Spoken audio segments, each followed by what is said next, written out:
Oke, teman-teman, tadi ya sudah ada 2, gonore dan sifilis. Yang ketiga, ada namanya herpes genitalis.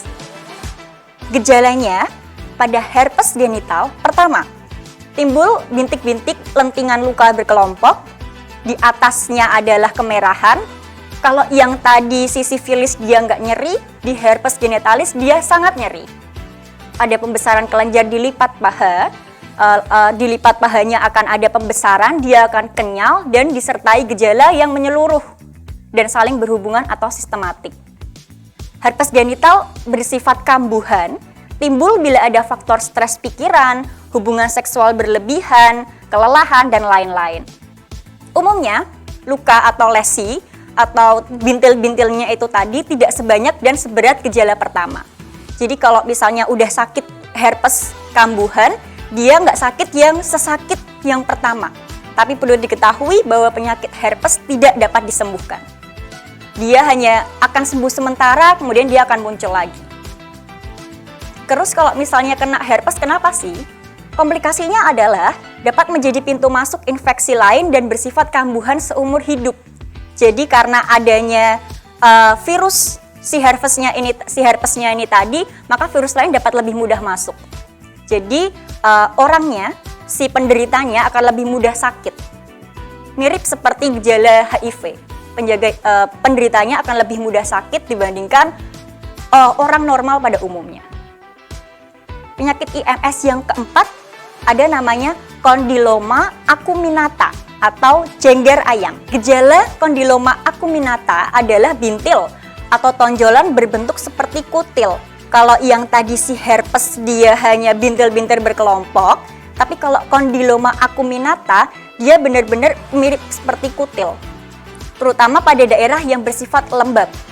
Dan satu lagi dia bersifat kambuhan seumur hidup. Jadi kutilnya ada di daerah yang lembab. Biasanya di daerah kewanitaan, di daerah kelamin, baik itu laki-laki atau perempuan, di sekitar anus atau di lipat paha. Komplikasinya, kondiloma acuminata, yang pertama dapat membesar dan tumbuh jadi satu. Bayangin aja kalau kutilnya kecil-kecil terus kemudian dia tumbuh jadi satu dan membesar. Pada laki-laki dapat menimbulkan kanker penis dan bagi wanita dapat menimbulkan kanker mulut rahim atau kanker serviks. Oke, itu tadi adalah tentang kondiloma acuminata. Kemudian berikutnya kita ada chlamydia. Gejalanya, chlamydia pada laki-laki adanya keluar cairan dari alat kelamin.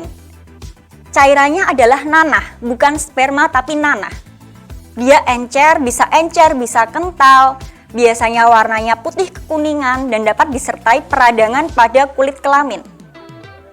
Pada perempuan, keluarnya cairan dari alat kelamin, dia nanah lagi, bukan berupa cairan keputihan atau cairan menstruasi, tapi dia nanah, dia encer, warnanya bisa kuning, bisa putih, dan leher rahimnya mudah berdarah. Jadi tanpa ada indikasi tertentu, mulut rahimnya dia lebih mudah mengeluarkan darah.